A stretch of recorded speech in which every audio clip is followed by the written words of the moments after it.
The tweet said we were going to talk about the good, bad, the ugly, but I feel like we're going to be talking about mostly the ugly.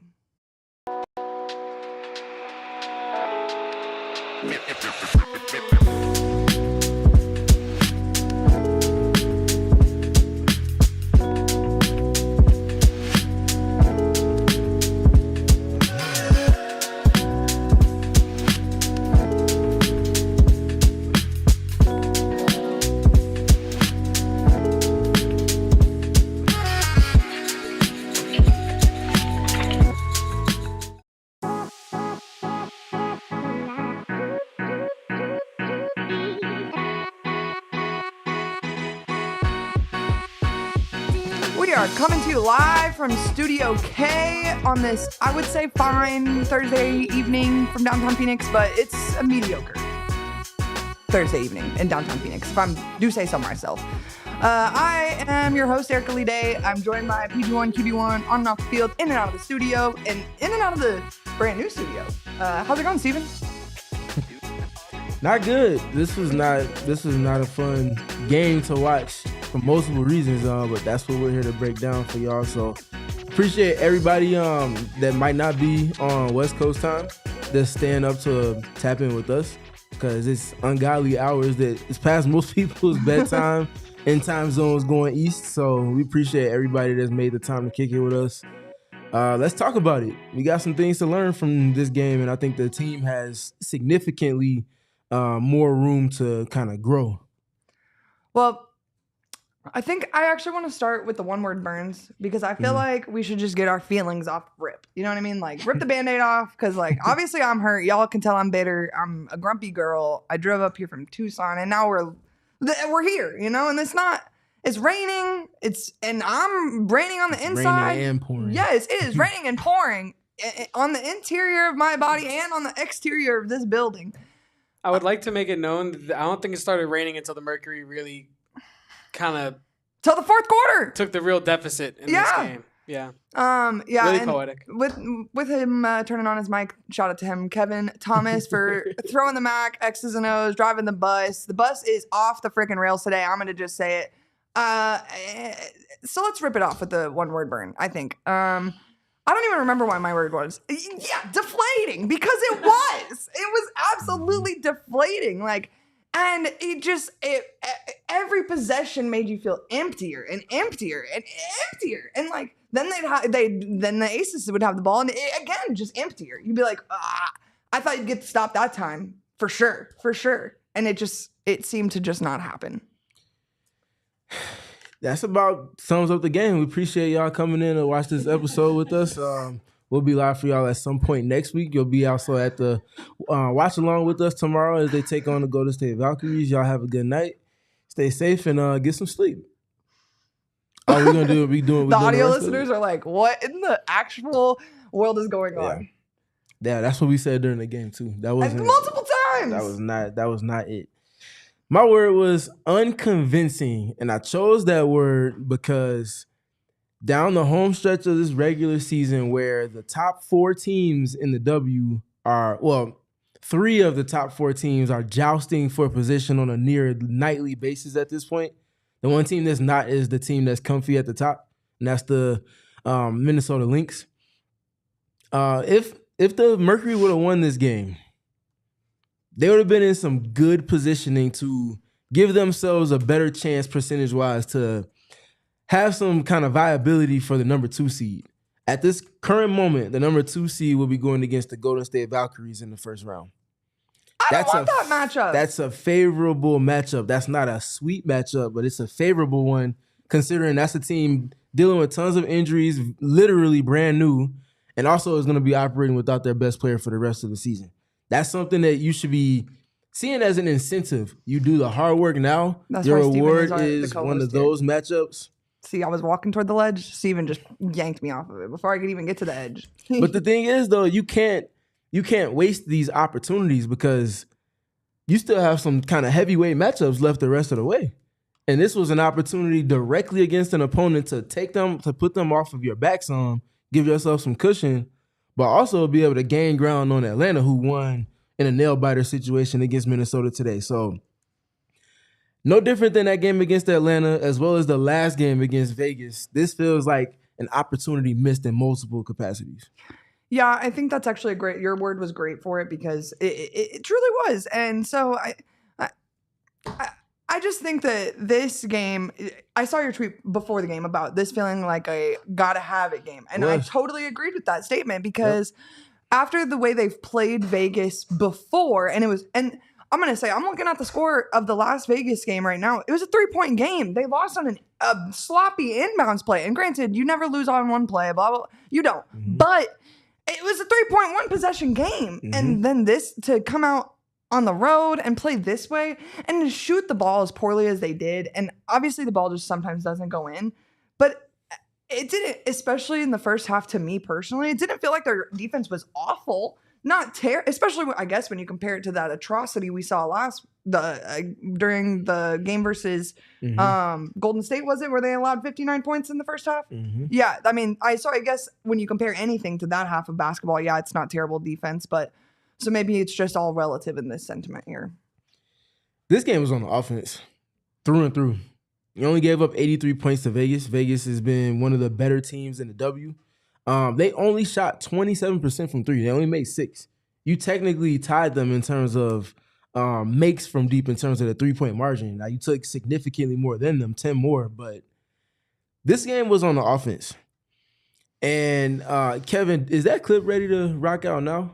Period. Okay, so this was about 2 weeks ago at this point. I talked to assistant coach Megan Vogel about teams switching more of the actions that the Mercury are looking to run in the half court and how that's kind of adding a next level challenge to everything that they want to do on offense. It's flattening them out some, it's stagnating the ball movement, it's stagnating the drives.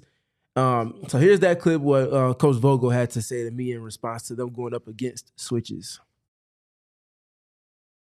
Teams feel like they're trying to switch a little bit more with the actions you run on offense. Kind of what's the kind of conversations that go on about not succumbing yourself to the switch and then continuing to get on to your next plays? Yeah, and I think it's making reads. You know, like we've got to see when they're switching, especially like in certain actions, when we can make certain cuts. We talked about that in film today, showed some different situations where we can really exploit when people want to switch on us. So I think we're just, evolving, growing, learning how to make those reads. But yeah, I mean, I'm with you. I see that people are switching more. We just got to adapt to it. So y'all hear me talk a lot about cadence. Y'all hear me talk a lot about tempo. Y'all hear me talk a lot about pace. None of those 3 things were really involved at all in today's game for the Mercury. Coming into it, no different than the 2 most recent games against Vegas. You know that they're going to be cross-matching. Chelsea Gray is going to be guarding anyone between Alyssa Thomas and Satu Sabli on any given possession, and that's not by accident. That's by intention from the Vegas Aces. And anytime one of those 2 players is involved in any type of screening or dribble handoff situations, Chelsea's going to be switching. That also goes the same for Asia Wilson. If she's in a ball screen scenario where Monica Cole-McConaughey is coming off of a screen from Alyssa Thomas or Satu or Natasha Mack potentially, they're just switching everything and then they're kind of undoing those switches around the action. What those switches do, if you're not going up against it the right way, it's going to slow your offense down. It's going to give it the biggest speed bump you've ever tried to drive over. It's going to slow everything down. Generally, I don't have the numbers yet. This feels like one of the lower passing total games for the Mercury. This was their lowest assist total game on the season, which I'll get to those numbers a little bit later. This feels like this was one of their least volume on drives in terms of getting downhill and threatening the actual rim in the paint by going towards the basket. It was a lot of east and west today, a whole lot less of north and south, and you can't succumb yourself to the switches like that. And this is one of the games where it's very much principle oriented. Why they struggled, it's less about plays, more about them playing in read and react. And that read and react nature wasn't on display in today's game. I think the most frustrating part for me today was that, and like I also saw your tweet about the early shot clock moments, and they took advantage of that a lot early in the season about doing things quickly and making sure they got their shot off quickly and getting a second opportunity if that's what they needed, if the shot didn't go in. And I guess I think back to a joke Nate Tibbetts would make a lot last year where, he talks about the rebounds or you don't need them if the shots are going in. And, he is kind of right, I guess, in a lot of senses. But, when you can't get the shots to fall and then you're not getting all the rebounds to get potential second chance opportunities, it makes the climb back of the hill, the mountain, of which is Asia Wilson and the freaking Las Vegas Aces, that much more difficult to climb back up. And so, it's a really, Steven and I have done quite a few post-game shows. It feels like every road post-game show is a freaking loss. I don't know what, we just need to stop scheduling them. Are bad. Like literally, I take full responsibility for this, but I don't at all. Nor should you. The team that I love is broken, and I know that Steven is gonna say otherwise. But all I kept texting to my friends during the game is, what happened to the team I love? Like, where did they go? Because to your point, it was not a Phoenix Mercury game of this team that we've come to know and love. To your point, their assist numbers low. They weren't sharing the basketball at efficient rates, and then when they're not making shots, it makes those things really, really loud. Start with credit in Vegas, though, because they, as far as executing their game plan, it's nothing new that the Mercury haven't seen, and especially from this opponent in particular. Speaking to Vegas's defensive approach versus everything that the Mercury like to do, you have to start with giving them credit for what they did, because they came out and they were ready. They were prepared. Game plan wise, preparedness wise, execution wise, they were prepared. They came out with the energy, as you would expect from a team that's tried, tested, and true to the extent that they've shown it at their core. Obviously, with Asia, Jackie, and Chelsea at the forefront of all that, they throw Kirsten Bell in there as well. On the Mercury side, though, this is one of those games where you're tested. I tweeted about it before the game. This is a game where they were going to be tested in terms of ability to execute and also competitive stamina. So if you show that you can do it one time and be successful, that's cool. How many more times are you going to go and do that over the course of the game and to get that result that you're looking for? We saw it a couple of times with Satu getting the ball around the basket, posting up, cutting, and getting opportunities to score against smaller players. How often did they actually go to that? How often did she have to create that on her own? That speaks to a lack of the ball movement and just the general kind of stale approach to the offense that they had today. It was very much flat. It was very much stagnant.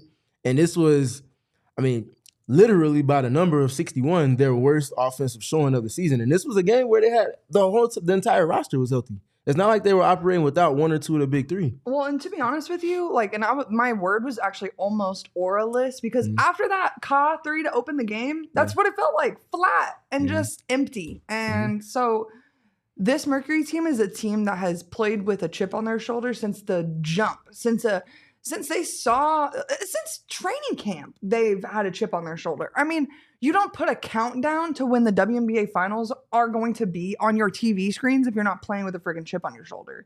And so it just did not feel like the Phoenix Mercury team that we've known to be succumbed to, I guess, at this point in the season. We're like 8 games left, and it just feels like everything that they worked so hard to establish early in the season has kind of been undone. And to Steven's point, they did start the game with a full team today, and Ka did go out, and that stinks. But this team has proved to be able to win big, important games without Kahleah Copper, which is no easy feat.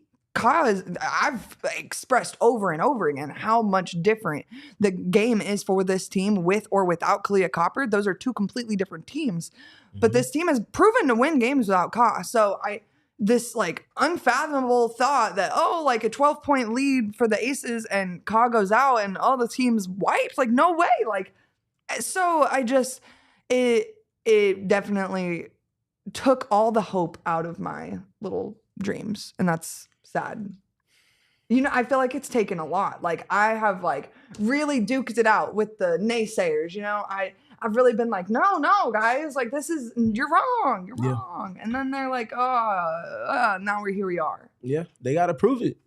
They have to prove it. And they have to prove it against the teams that are in that weight class. It's that specific group of teams. there's no other way to put it at this point. They've shown that they'll handle their business against any team that's not in that top 4. Yep. And I mean, honestly, you can even throw New York in there because they've gave New York more problems than mostly any other team in the W has this season. But those other 2 teams in that top 3, they got to figure out ways to get it done. They don't have any more against Vegas or Atlanta. They have one more against the Liberty. They have to figure it out. Here, but like worst case scenario in my head at this point is they finish 5th, right? And then they have the 4 seed matchup, and then boom, now they're stuck with playing Atlanta rather quickly or playing Vegas rather quickly. Both nightmare situations for the Phoenix Mercury. Yeah, or Indiana. Right. Was a team that they showed Just that they couldn't get the job done against. Correct. So they just need to be, and this is why I was mentioning it a couple of weeks ago. We were talking about the standings and whatnot. And everybody was like, obviously wanting to see them get the number 2 seed. I'm like, the 2 seed is cool, but only get that if you're playing your best basketball. And that's what you want from this team. They haven't been healthy for a majority of the season, and unfortunately, it feels like they've been bitten by the injury bug again. No official status updates on Kahleah Copper at the moment. We just know she was initially marked as questionable. Ultimately, did not return to the game. They said it's a side injury. They didn't say specifics with it, so I'm not. And he did say on the broadcast it was a rib, but I'm going to say this. I'm just going off of what the PR. What are the odds, man? And I'm not going to get into it too much, but what are the odds? It's got to be like like who has the statistics on this? Because the odds have to be like 0.00001 of this happening. Like to 2 play. And again, we don't have official, but if that is what happens, and if you're a Phoenix Mercury fan, like I don't have to explain to you what I'm talking about here. It just is not fair, and like I hate to be like that's not fair, but and like it's hilarious because here I am on the Dallas Wing show where they've got Enrique out, Ty Harris out. Like literally the laundry list of their injured players just does not seem to ever stop. But then Mercury lose like players in the most dramatic way. I feel like I'm watching the episode of The Bachelor that's also the basketball game, like because it's just so dramatic. Yeah, this is the situation they're in right now.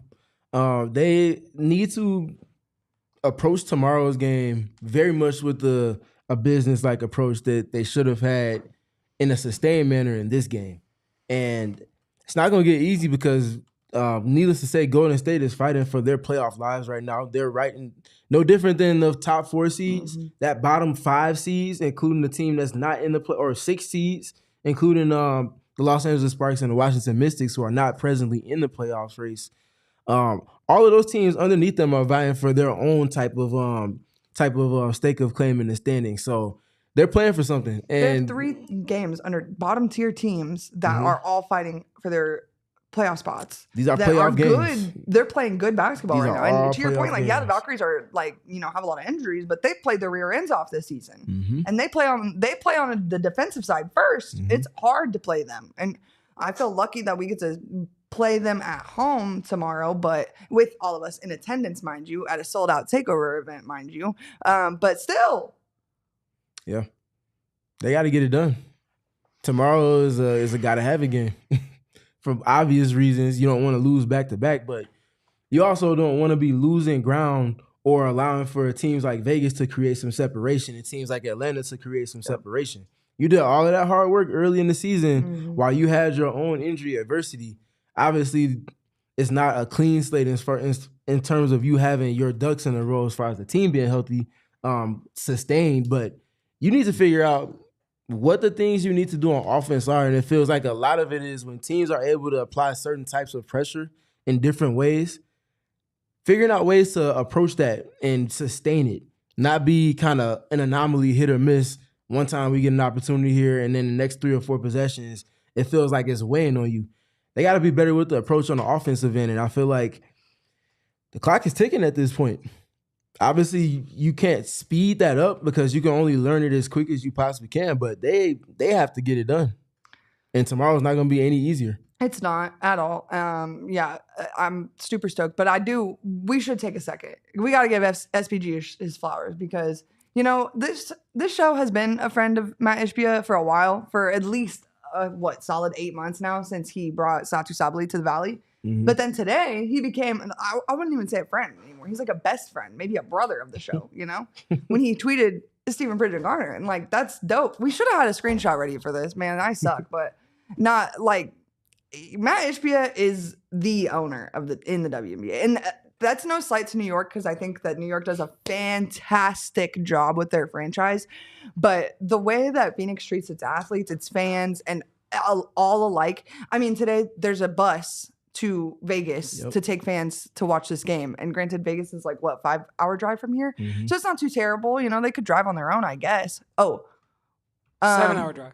7-hour drive. Oh, really? At least when I did it, it was 7 hours. I thought it was 6.5 from Tucson. That's why I said 5. Well, That's maybe crazy. I don't know. Anyways, well, that changes my playoff plans. I'm gonna need them to figure that out. You're actually right, because it was 7 from Tucson when I went. Wow, bark. So I'm misremembering it. I'm gonna bark for something today, even if it's just for the drive to Vegas. Like, I am gonna find something to be optimistic about. Whoa! Oh, that's not on the screen. That's crazy. Oh my gosh. Okay. That was crazy. Kevin just actually jump scared us so bad. Like, I didn't know that was possible. But the Matt Ishbia tweet is loading up, thank goodness. But no, Matt Ishbia, believer of the show, believer of the Mercury, but above all else, believer of Stephen Bridget Garner and the PHNX Mercury squad. And I feel like that's something to be honored by. It is. That's the. I wish that was kind of a side moment to a big win, but it's definitely kind of a timestamp moment for us, just kind of stepping into our own with our coverage and how we go about doing things. So it was definitely a fun impromptu moment that caught us and caught me off guard a little bit earlier. Appreciate Matt for that. Looking forward to hopefully crossing paths at some point. We got to get him on the show. Yeah, for sure. I know he would be entirely too entertained by me, and he would love talking to you about basketball. Like, For sure. the dynamic trio that would be born out of that episode would be absolutely unreal. Yeah, for sure. And then from Kevin's vibes in the back, I feel like he was kind of Exactly. left out of that, and he's a little sad. So throw Kevin in there. I mean, dang, like, that's a squad. Wait, we need like a 5th person, and then we got a whole starting 5. Then I think it would naturally be Espo, since Espo got to talk to him on Southwest Bias last week, which if you didn't have a chance to watch that, they talked about Mercury and Suns, but they started with Mercury, and he spoke glowingly about how this team has come about, why it's come about the way that it has, and how he plans to copy and paste that to the men's side of basketball in this city. So definitely go check that out if you haven't already. Leave a comment, yeah. It was a great interview. That's something that you should definitely watch. I watched it live, and I was like, that's my owner, man. I'm telling you, they're about to convince me to be a Suns fan, okay? I won't get into it too much, but these dog videos, the dog Vogue cover from Devin Booker, I mean, they're just pulling out all the stops. Like, they know what they have to do to get me, and they're close. What Melissa said, Matt Ishbia, handshake, us loving PHNX. Big facts. And Melissa is our 6th man, because I would have never brought it up if it weren't for Melissa. So shout out to Melissa. Yeah. But shout out to all of you guys. She does that all the time. And real quick on the Matt Ishbia tweet side of things, my favorite part about it is that this is how you know that Matt Ishbia, for better or worse, whether you know however you feel about him, really loves ball. Because I feel like you don't find Steven's page unless you're looking for Also real true. ball knowledge. Like, you don't find a tweet about Monika Cole-McConney's like switching or efficiency or whatnot by accident. Like, what You know was I he mean? looking for? Like, Probably was Monika he Cole-McConney searching tweets. that? I want to know. He's probably honestly lurking on Steven's Twitter to get some game, is what I'm saying. Because that's what I do when I'm trying to learn. So, yeah, that was my favorite part about it, though. It told me that Matt Ishbia really loves ball, like, for the nerdy side of stuff. You know what I mean? Like I said, with or without Matt Ishbia, to be honest, we got a dream team here on the PHNX Mercury show. So, it was a tough game. You guys don't lose because there's still a post-game show today. We're having a fun time, even though it's tragedy in Phoenix Mercury land or Planet Mercury, whatever we want to call it. Honestly, I'm not on Planet Mercury right now. I'm really mad at Planet Mercury, so I'm not there. I'll come back soon, tomorrow, to be honest with you. I'll revisit, and I'm bringing the Thunder Sticks. Don't worry. Just because they lose today does not mean the Thunder Sticks stay home tomorrow. We regroup and we move. Steven, I want to get to by the numbers, but I think we should go to this quick break here on the PHNX Mercury podcast first. Man, I'm going to need the Phoenix Mercury to figure it out, and you know who could help them do that? There's a few people that can help them do that. At number 1, Mountain America. And Mountain America already tries to help them out with the practice facility, but I guess we're going to know that. My Style checking account, they have the perks, though, that I need, that Steven needs, that Ka needs. I know Satu needs them, too.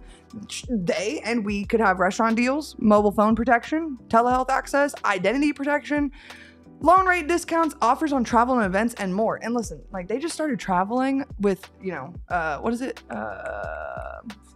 When you don't travel commercially. Charter this year. They really probably could have used those offers on the travel and more one short year ago. It's true. But you can make My Style your lifestyle just like us at Mountain America Credit Union. Visit macu.com/mystyle to apply. Insured by NCUA. Membership required based on eligibility. Some benefits required. No cost registration or activation. And then the other people that can for certainly help me out, because you know what day it is? Does everyone in the studio know what day it is? Fuel Day! That's what it is. It is Fuel Day at Circle K. And so even though I'm a lot grumpy, I was telling Kevin I was going to listen to some real sad music on the way home. It's raining, but I'm going to be happy when I pull over in Eloy, Arizona to get some discounted fuel at the Circle K. That is very, I'll be honest, it is kind of scary because it's in the absolute middle of nowhere. And sometimes I think that someone is going to drive by and take me away from it. But not because of the Circle K being scary, but because it is where it is. But anyways, great. It's just in the middle of nowhere. To contextualize that for you, there's nothing else around it. But I don't feel unsafe when I walk into the Circle K to get my snacks, my Polar Pop, my Froster, whatever that may be that I'm going to be in the search for tonight. Because trust me, I'm going to need something after this show. Looks like Kevin's trying to say something. I was just going to say, it sounds like the Circle K out there is a safe space. Like it's a safe haven. Exactly. It's like an oasis in a scary place. Correct. Which is why I stopped there, because it's my spot. Like, I'm not going to go to some other Circle K. Like, no, I'm going to wait.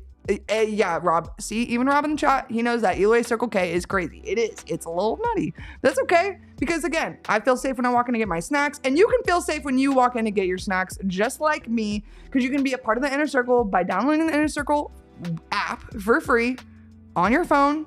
Put in your little email, put in your phone number. Probably similar to the way you did when you signed up for the takeover tickets, to be honest with you. But terms and conditions apply. At participating locations, visit circlek.com for details. You know, nothing is, there is something scarier, but there's a few things in life that are scarier than when motion lights just go off on their own. Like, that is so terrifying. This is because of the thunder, the lightning is planet Mercury outside about to catch on fire. Like, I'm confused. But anyways, we're glad we got to the break because we can get to the By the Numbers now here on the PHNX Mercury podcast. And I'll be honest, this is what I'm most excited about because I feel like the numbers are going to be glaring. I let Steven and Kevin prepare this, so I haven't even seen it. I have no idea what it looks like, and I'm excited. So here's the By the Numbers for today. Yeah, very, very, very underwhelming in terms of their performance today. They only shot 31% from the field. We can start with the points. 61 points, season low. 31% from the field, season low in field goal percentage. 18% from three.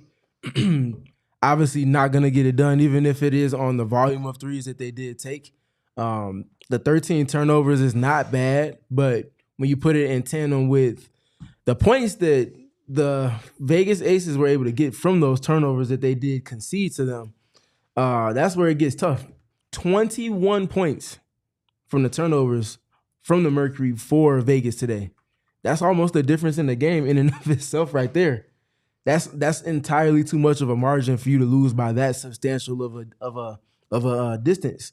You can't make that up. That's nearly impossible. Rest of the numbers: 43 rebounds to 37. That's a good number, obviously, for the people that like to kind of look at the rebounding as a weakness for the Mercury. It's genuinely not one that's of concern. It's something to think about in certain matchups, but it's not one that's gonna shift the game because they do just enough there and make up for it in other statistical margins. Even when they lose the rebounding battle, it's only by a hair. Correct. I'll have to look up the record, but in games where they've lost the rebound margin, I feel like it's 5 they've or less. They've won over half of those games. So It's not something that's alarming. It's something that could get them here and there, but it's not something that's gonna, oh my God, they lost the rebounding margin. They have no way to win a game. Exactly. So that's just a game process thing. You have the roster they have built. they're not built to be dominant on the glass. They're Right. built to do just enough and make up for it in other capacities. So this is a game where they just didn't get it done, period. And in addition to those numbers that we have, the 12 assists today, season low. That speaks to the passes, or the lack thereof of passes that led to shots, passes that were generally made to shift the defense. They were just playing entirely too slow on the offensive end today. And that naturally, because the offense was so significantly below the level it needed to be, oftentimes bled into the defense. You talked about the turnovers leading to 21 points for the Vegas Aces. Generally, if they even weren't turning the ball over, the shots that they had to take late in the shot clock led to fast-breaking transition opportunities. Can't get your defense set, can't find a rhythm over the course of the game. That's tough to deal with, especially when you're on the road in Vegas. I'm looking at the main team stats for today. 9 steals for the Aces, man. Yeah. 9? Yep. Another important number. Vegas only had 4 turnovers today. Right. That's their season low for turnovers. Correct me if I'm wrong. Phoenix has been one of the best. They're number 3 going into tonight's game. They were number 3 in terms of turnovers that they forced opponents into on average on a per game basis. It was at 14 and some change, I believe. I really like when Steven can read my mind. It was as high as 16 at one point, and they were leading for probably 97% of the season so far. They've now dropped down to 3rd. They haven't been forcing the turnovers that they typically were earlier in the season. They got to get back in alignment with the identity part. I don't think the defense is the reason why they lost tonight's game, but some of the defensive issues that they did see were because the Aces were just too comfortable on offense because of the shots that they weren't taking on the other end. When you look at this team, I feel like early in the season when we would talk about losses, which granted it didn't happen a lot often then, we always talked about the same thing. It was always defense. We always took it back to the defense because that is this team's identity, right?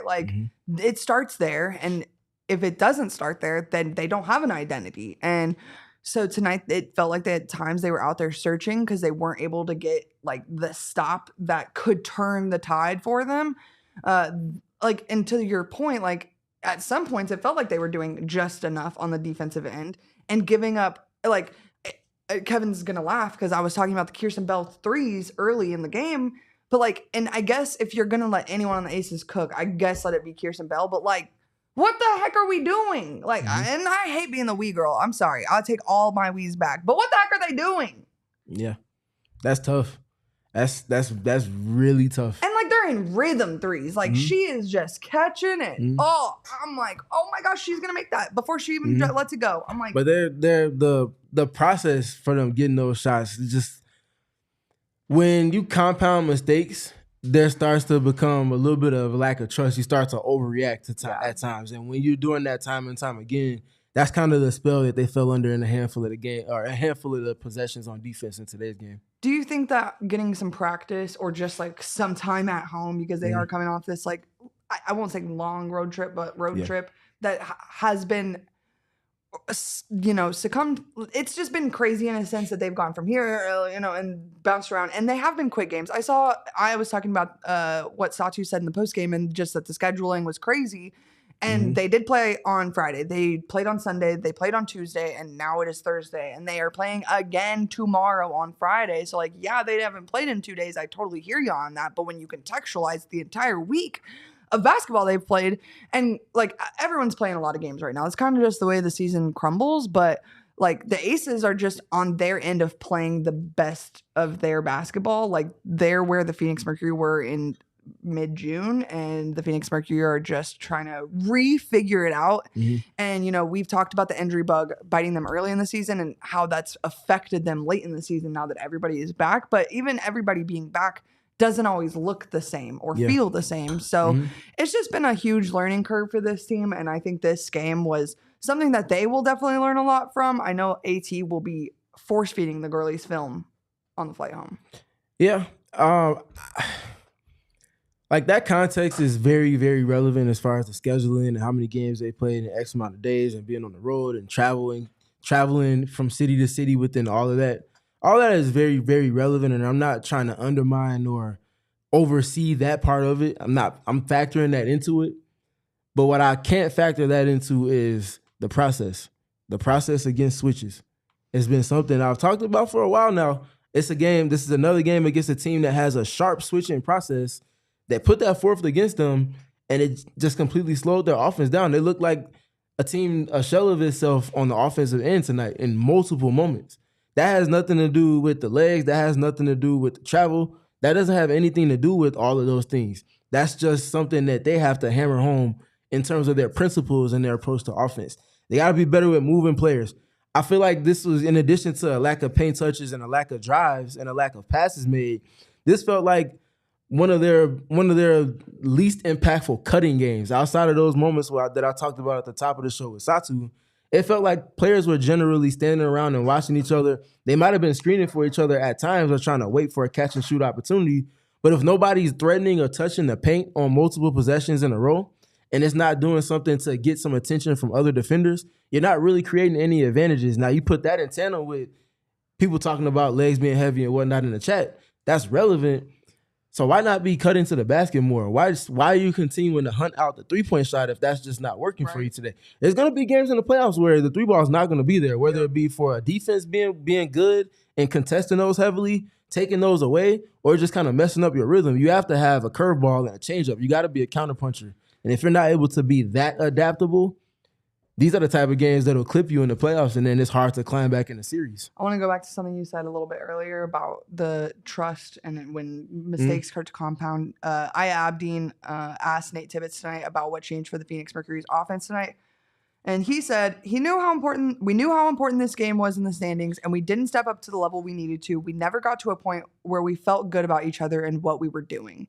It almost as if Steven is in Nate's brain or vice versa, because that is almost, I feel like, exactly what you were saying, just in different words. Yeah, it's less against these teams, against these top level defenses, particularly looking at Vegas and what they're doing when they're at their best, which obviously is when Asia is in the lineup and on the floor. And then a team like Minnesota and even a team like Golden State doesn't switches in the same ways into the same level of volume that Vegas and Minnesota does defensively. But they have some similar infrastructure in terms of how good they operate on that end and how they kind of stay solid in their defensive shell. The Mercury have to do a better job just off of principles alone. Not talking about plays. You can have a play set up, but you have to be able to think outside the box to make teams pay for the switches. Now, one way that you can always make a team pay for switching is by what Natasha Mack did, and I think this is a perfect time to bring her name up. 5 offensive rebounds today. She was a monster on the glass. 5 offensive rebounds, 5 defensive rebounds, but specifically on offense, if teams are going to keep trying to hide guards and smaller players or less athletic players on her because they don't want those players to be guarding AT, Satu, Dewana, Kahleah, Monique, whoever else you want to throw on the perimeter, Sammy.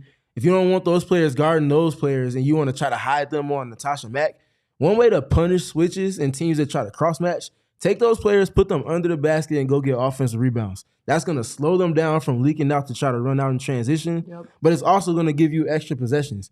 If Matt got 5 of those alone today, I can't double-check it right now because I'm speaking, but I imagine that's close to, if not her career high in offensive rebounds.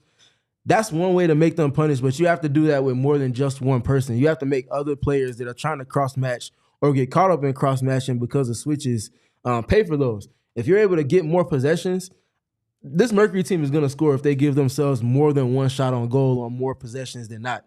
And when they do that, that's one of the ways on the margins that they're at their best in terms of second chance points, the unscripted points. I talked to Nate about those in pregame. They're monsters on the margins generally on the season. When they play to those strengths and they find those unscripted points in fast breaks, points off of turnovers, and then obviously off of second chance points, that's when they're really at their best.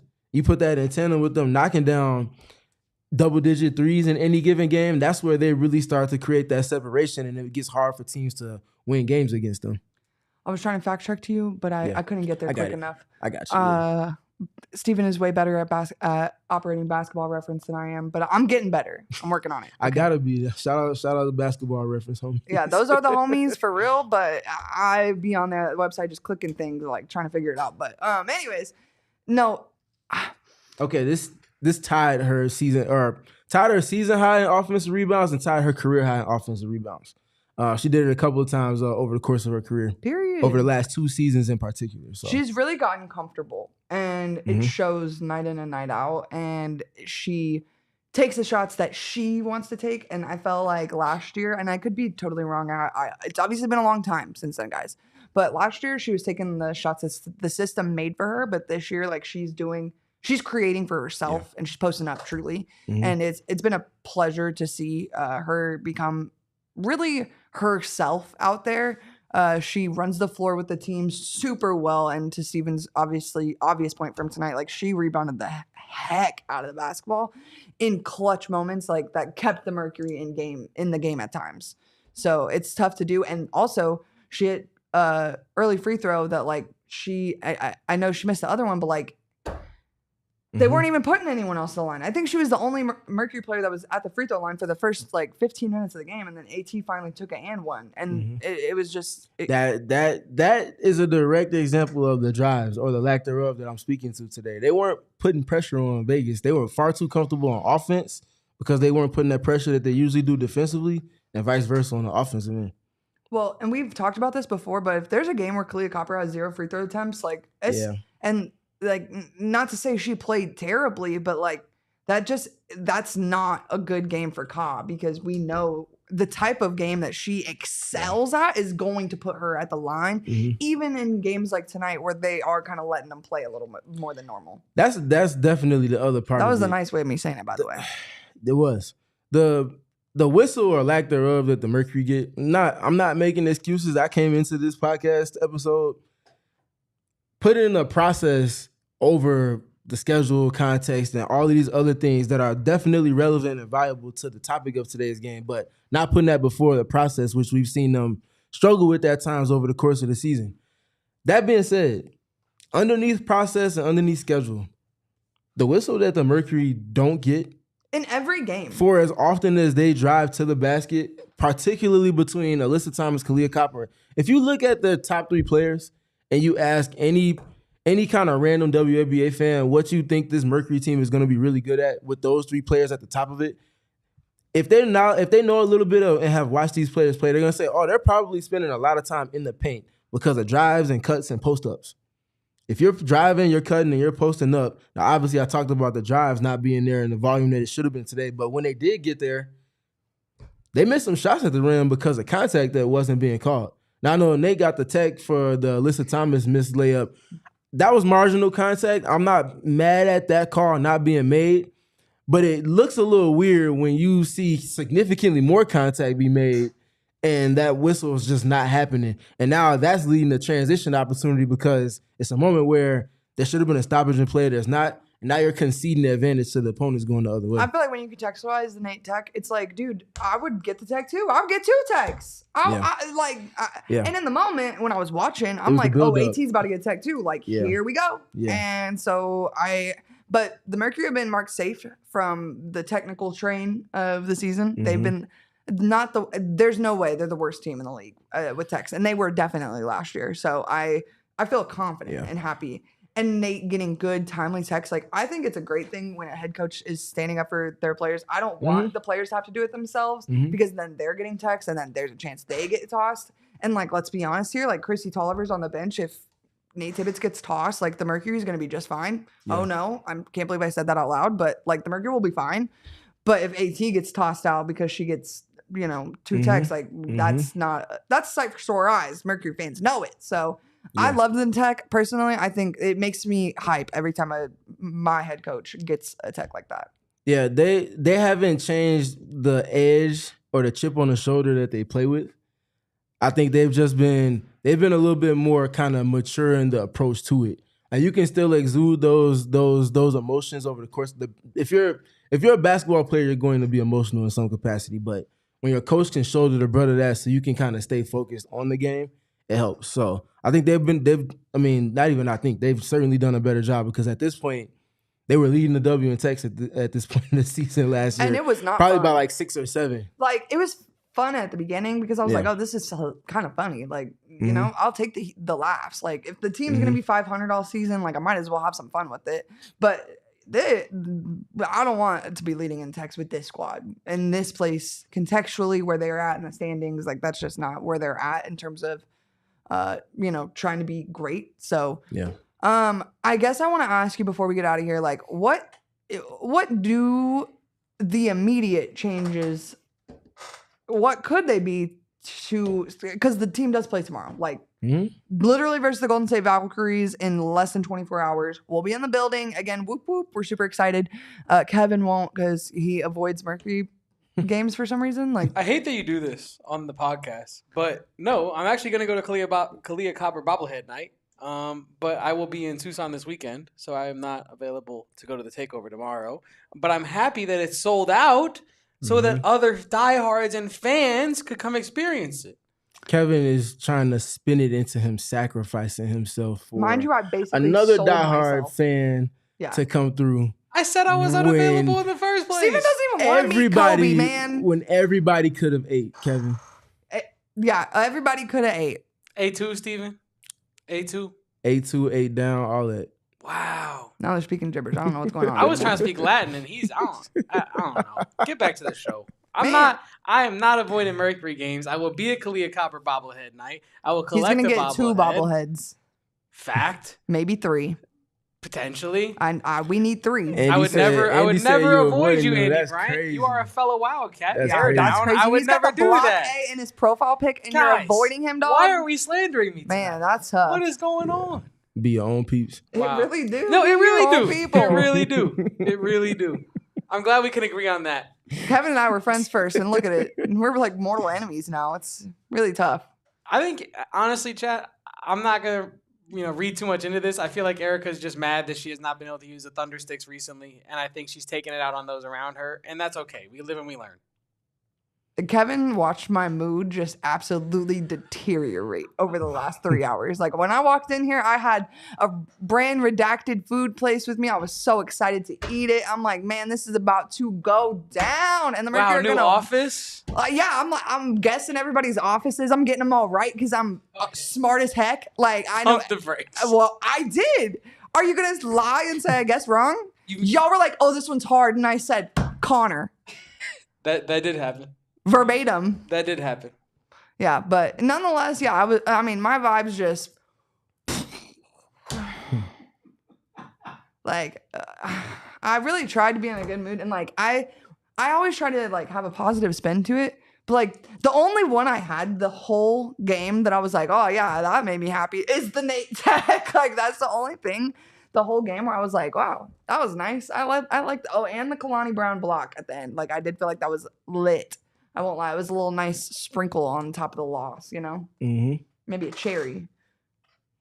Score and block in their first minutes in like 3 weeks? Like, I love that. Inject that in my veins. And what was the question you were asking? What can I don't they do? remember. You were asking what needs to along the happen lines for of- them to win tomorrow, not only, but also in the next 9 games? Because tomorrow is the 9th, I guess, so 8 games after that. Yeah, principles and habits. Principles and habits. Principles and habits.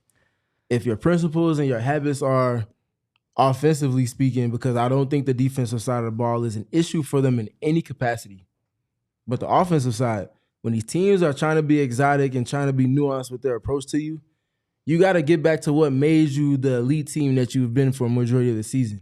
And that's making simple things complex because of the players that you have on your roster. So you can just say, a team that cuts, okay, yeah, whatever. What about if that's Satu Sabli that's cutting and she has the height advantage and the size advantage against her matchup? Or what if that player that's cutting is Kahleah Copper and you're trying to stop her from getting into a dribble handoff with Alyssa Thomas in an empty corner and she backdoors and counters that and now she's getting open opportunities at the basket? They have to get back to making those simple things complex like they showed to do. In addition to that cutting ties in directly with the switches. Something that's equally as valuable as a screen being set, whether it's a flare or a screen on the ball or a pin down, is a cut. Cuts get paint touches. Paint touches make a defense react. A defense reacting creates opportunities for other people to score on the periphery or that person on ball to potentially score because the lane is open. And to that point, you also got to go get more paint touches. You have to get more paint touches outside of Alyssa Thomas and outside of Satu Sabli. Who else is going to be able to do that? Monica Kormakani is more than capable of putting her head down and getting the paint touch, getting to the rim and scoring. She did it multiple times against the Aces each of these last 2 games they played them. And generally speaking, when she's scoring in double digits, they are like 10-2 or 11-3 or something along the lines of that. Scoring, that is absolutely crazy. No, it's just an electric game every time that Monique is. If Monique is leading scoring at halftime, oh my God, Merc by 85. Yeah. If that's just something that teams can't game plan for, and they won't shift enough to take away because they don't want to start conceding things to Alyssa and Satu. They want to keep those things as tough as they can. And if she's getting hers, they're not the same player, but for their teams and the ways that they're guarded because of the pieces around them. Same way you said, if Kirsten Bell is knocking down threes and she's scoring a lot, teams aren't going to shift and say, oh man, we got to take that away. It's like, okay, you got to give up something. And if that something is hidden to its ceiling, you just got to tip your cap to that team at that night. And that's what Monique serves for this team. And that's why I keep saying that she is their X factor, not just defensively, which we'll be talking about more with the film session to come in the next day or so. I'm excited to watch that. Can y'all put it out quicker? I've been waiting all day. Tomorrow. Like I'm literally been it'll itching. be Kevin confirms it'll be out tomorrow. Tomorrow. It's close Before to the 30 time? minutes, so ask and you shall receive. Please enjoy. They've A lot of gotta time stop went these into that. motion lights. A lot of time went into that, but yes. Monique is an X factor for multiple reasons. And it's also on the offensive end because she is a capable scorer. She's a player that spent a majority of the season shooting 40% from three on 4+ attempts from deep. She's a player that's also spent a lot of time in the paint. When she's at her best, she's doing those things in a blend. They need more from her, but it can't just be solely her. It needs to be a comprehensive approach. When Mo is able to be out there and shot crate for herself, everybody else on the floor gets that much better. Mm-hmm. And her passing is there. She is where she needs to be at this stage in her career, if not well above, light years ahead of where she should be. But I do want to ask you about Mo real quick because I saw, and it might have been Christian today, but I might be wrong. It might have been Nikias, so I apologize. It was somebody on my timeline talking about the all-rookie team, and they were talking about Monique Makani, and there was a slight debate about this is Dominique freaking Malonga. I know, and it's tough, right? She's very good already, and she's hard. stepping into her own at the most opportune time of the season. Can I say, I want her on the Phoenix Mercury. Like, I don't say that about players very often. I feel like I'm pretty good about being like, oh, I like what we have, and blah, blah, blah. But no, I want Dominique Malonga. Seattle got a lot going on. What they're not going to allow for is Dominique Malonga. Walk out the door. Let her go. Let her go. Let her go. Let her go. They might not be doing a lot of things right, but one thing they're going to do right is, first of all, having drafted her, but second of all, not allowing for her to be We could take real good care of her. Listen, having her on the show would be absolutely electric. Yeah. She's a great personality, but I think she's gonna stake some viable claim in everything that is the all rookie team. For one, to Nikias' point, which we brought up on the Dunker Spot pod last week, if ever there was a season that suggests that there needs to be 2 all rookie teams, it is this season. It is this season. There's gonna be 4 to 6 names that are just not gonna get. They're not gonna get accolades and a type of attention for a season that certainly should have gotten it. Do you think next year will be even more so because there will be 2 new teams? That's the point. That's the point. I'm sorry. No. You said it perfectly. That's the point. If you already have 5 or 6 players that are not going to be getting that recognition this season, what is it going to be when Juju and Flauge and all these other players come into it? The rookie classes are only going to continue to get better. Look at the last 2 or 3 rookie classes.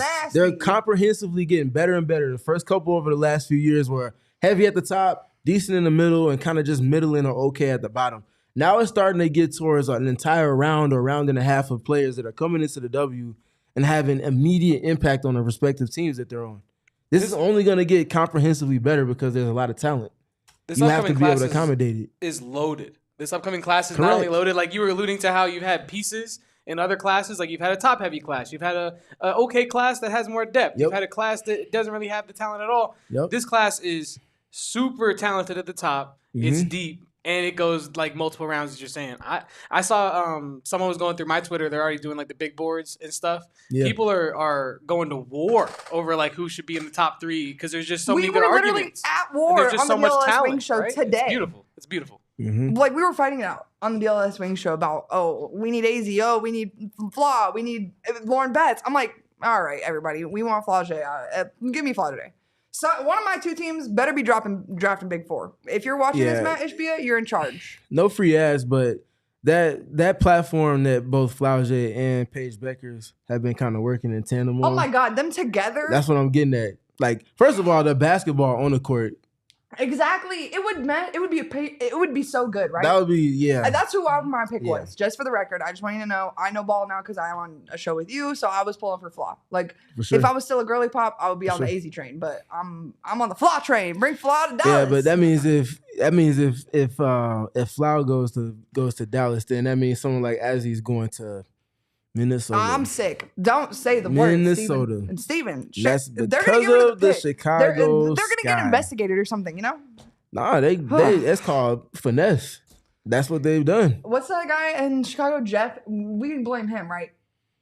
I'm not blaming Jeff. There's a lot of things going on that are out of his control. And what he has to do is put the best roster around him, but you can't do that when you don't have the facilities You're right. to attract the attention. That's You're how right. Phoenix ends up with a player like Kahleah Copper. Bring him back to earth. I'm just providing the context, Mr. Context. That's what I do. Can you change your display name on Twitter to that? Nah. King Context. Yeah, y'all just make sure y'all let Max know who the King of Context is, because he's been out of his mind the last couple of days. I guess which office was his too, for the record. I did get it wrong first though. Wait, say it again? I guessed which office was Max's. Oh, yeah. But I got it wrong first. Yeah. But then I saw the soccer sign, football sign. That was and a I like, telltale. my bad. Yeah. But yeah, I'm like, ooh. But yeah, I can't wait for this draft class. It's gonna be punk. We got to do something. I know the Mercury aren't gonna have like a super great pick or anything like that, but like we got to do something fun for the draft. Okay, I'm glad we agree. Yeah. Yeah. Melissa reacting to the Sky News and all of the stuff that's stifled them from growing. They got a win today, though. They got a big win today. Yes, they did. Much needed. Back. Unfortunate that it takes place the day after they got eliminated from the playoffs, but the rest of the season matters for them. This is not the Sky podcast, but my point being, they can be the real upset. They can't reach their ceiling if they have to continue to work through things from the front office not working. So thankfully for Matt Ishbia coming in and solving all of those things in one sweeping blow for the Mercury, they haven't had to worry about those things. But for the teams on the other end of that spectrum, it gets tough. Guys, you know what I'm excited about? The takeover tomorrow. I'm like so excited. I can't even. Yeah, it's going to be fun. In the chat, before we leave, while we're kind of closing out, just put a thumbs up or some type of emoji to stamp that you'll be in attendance for tomorrow's takeover, because we're very curious about who all is going to be coming through. They don't give us the guest and what list. the energy is going to be. That's not very nice. Like, for sure. We're just showing up blind. For sure. So yeah, if you are pulling up, for sure, make sure you send that emoji, send a hands up emoji or a thumbs up or whatever you want to send, letting us know that y'all pulling up tomorrow. Wait, Steven. So I'm very curious. Okay. What's up? I was thinking about what I was going to wear tomorrow. I know. Like, girl, get over yourself. But, okay. Kevin out here, man.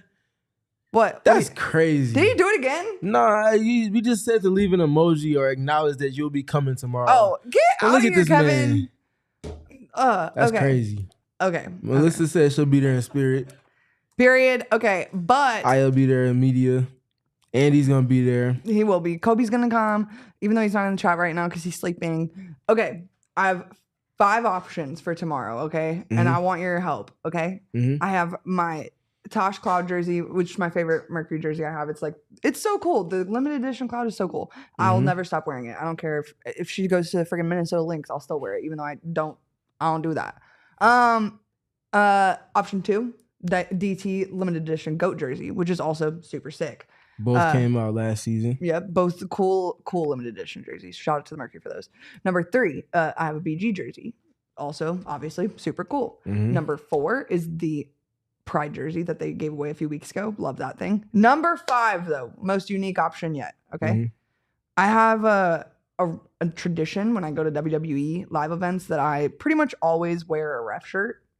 Because don't do that. That's not an option. I think it's the DT GOAT jersey. Yeah, shout out Andy. Andy, we in lockstep right now, my guy. For sure. I don't even know why we went to that one. It's the DT. He got back-to-back DTs in addition to my back. So that's 4 back-to-back. Okay, guys. Kevin, you care to chime in, or is it obvious at this point? I was gonna say DT also. But I just love that Steven didn't really feel like It felt like Steven didn't care about any of the options until he I don't found an wanna option talk- that he hated so much that he had to pick one of them. Because the last thing I'm trying to talk about or even have to worry about is referees at this point. I keep that thing on me, and by that thing I mean my ref shirt. Mm-hmm. Like I was looking in my closet today. I'm like, oh, what am I wearing? I see the ref shirt. I'm like, it's kind of staring at me. Yeah, maybe you need to try to elsewhere? go. No, maybe you need to try to go officiate tomorrow's game and give them a little bit of composure. Because I could try. calls have been awful. I know the security guard that walks the, Don't put him on the blast. people like that. So Don't I put could. him on, He can help me. Don't put him on blast. Don't do that. Anyways, I really want to say thank you all for watching on this fine Thursday evening because frankly, it's late here, it's late there, it's late everywhere. It's been a fun game, it's been a fun season, but this was not a fun game. So I appreciate all of y'all for continuing to tap in with us, even though it was kind of lackluster, to say the least. Dylan, I'm sorry you feel that way. I think tomorrow's film session will convince you otherwise about the defensive side. I'll just kind of leave another little cliffhanger, a teaser for that coming out tomorrow per Kevin Thomas. We won't give a time because we'd hate to put Kevin under pressure, but but yes, the defense is not the issue. It's not the problem. It's only been an issue for them in like a 4 or 5 game stretch over the course of this entire season. And we're now like 37, 38, 37, 36, 37 games into the season at this point. So the defense is elite. It's been top 2 all season. It's been the best for multiple stretches. They don't have any problems on defense. It's the offensive process, what it looks like, and how consistently do they play off of their principles and kind of share an IQ with one another. Because when they do that, they've been a top 3 best team, and they're literally all of these conversations we've had. They've still been a top 3 team comprehensively all season long. So, look, Kevin put himself under pressure. 4 p.m. tomorrow for Steven's study, right? Mountain Standard Time, so 3 p.m. or 3 p.m. Pacific Standard Time. So it'll be right before we go to the takeover, so everyone can watch on their car ride over or listen. I guess I should say y'all can listen because you would never watch your phones while you drive a vehicle. Correct. Unless you're like passenger princess vibes, and then you can do whatever the hell you want. Correct. Christina, I'm sure you're watching. You can watch in the passenger seat. Everyone else, you just listen. Andy said no ref shirt too, by the way. Bro, why is everyone so anti me having a fun time? It's fine, guys. The refs are not the most favorable humans. It's like a fake at looking this ref moment. shirt. It looks like I got it at a Big 5 because that is where I got it. It's used, and you know what? I'll buy it again. Like I love that thing. Like I've gotten my money out of that ref shirt tenfold. The WWE event goers, they just love it. Like they think it's the funniest thing they've ever seen in their life. And if I wore glasses to say I was blind ref with that, I tried to help you guys. It's not guys. Halloween. I'm trying everything. Well, if you miss all the fun we've had over on Twitter this week, please stop doing that. Stop missing it. It's a lot of fun. We're having too much fun. Matt Ishbia is tweeting. Natasha Maggis tapping in with us always. Actually, Kalani Brown hold on. yesterday. Before we go, shout yourself out for sure. My bad. You know what, Mac, if you're watching this, I need to say sorry, okay? I put together the glue meme, and, I still think I stand by it. I do stand by it. I think I did a great job. I think that I represented everyone well, to be honest with you, including Scorch. And the inside, like, you have to be a Mercury fan to even understand the Nate Tibbetts 8 dots. Like, that's just, I drew that from the depths of my heart. And I edited that myself. I didn't ask for help from the graphics team. I had to get rid of all their backgrounds. And Matt got a little mad. I think Kevin's trying to pull it up for us. But Mac did get a little upset. And, in her defense, she is a friend of the show. So me putting her on blast like that wasn't super polite. But I do think it was all in good fun. I think she thought it was absolutely hilarious because, frankly, it kind of was. It was just fitting, right? Like, Mac definitely uses a glue stick like that, and that's why she was mad. She definitely uses. She just draws it on all crazily. I know because have you seen her out on the floor? And like that's not me calling her a bad player. I said it the other day. She's organized chaos, and I love it. That's my favorite type of player. Like, give me more organized chaos in life, in basketball, but also from Natasha Mack. I just thought it was funny that Kalani came out and said that that's very much how how she did use the glue sticks when she was in school. And Kevin's got this ready for us. Thank goodness. Mind you, this is at like 8:30 in the morning yesterday. Like, I'm just having a day. Like, this 8:30 and the Mercury Twitter is cracking because of this meme right here. You got multiple players up and at it in the morning, immediately responded to it, and yeah. Do you think Scorch saw it? That's what I was about to ask. If we see Scorch tomorrow, make sure you got that on deck so you can show it to him. I will. Any placements you think I got any like crazily wrong? This one ain't for me to speak on. So I think I did a great job. I think for the responses Kevin, that it got, it was good. The only one I'm like, would they really use it like that is Satu. I almost feel like Satu belongs in the 3 horizontal lines category, or maybe the box with the X category. I kind of see Satu as like really systematic with it. Like, okay, I want to make sure that each one is covered in some way. So 3 horizontal lines, I would probably put Satu in there. But other than that, this is pretty flawless, to be honest. I remember when I saw this for the first time, I was really impressed by how thoughtful you were with it. Because I remember sending you the New York Liberty one like a while ago now. And so this took like development. I was scared to make this because I didn't want to be wrong, but I feel like I kind of home runned it. Not gonna lie. And again, like Steven is right. I literally made this at 6 o'clock in the morning and I don't regret it. My mind was clear and ready for the glue meme. Like I've been talking about it for a week and I finally. See, Rob says the C in Mac stands for chaotic.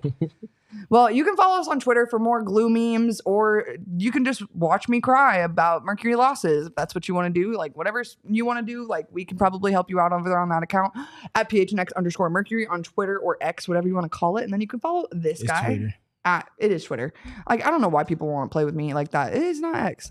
Anyways, you can follow this guy over at StephenPG3, and that's STEPHEN PG3. Period. And then I'm Erica Lee Day, and that's Erica with a K. That's Kevin Thomas, also known as Kevo Post, depending on if I remember his username at the time. But anyways, thank you guys all for watching. I haven't said this a single time in this video, so please, if you're still in here, leave a freaking like right now. Because Kevin, I already know, did not get enough sleep from the amount of likes he got over on the Wildcat show. So I'm going to need him to get some more likes on this show so we can all slumber nice and peacefully. So y'all have a great day. We will see you guys tomorrow at PHX Arena. We all silly like the mayor.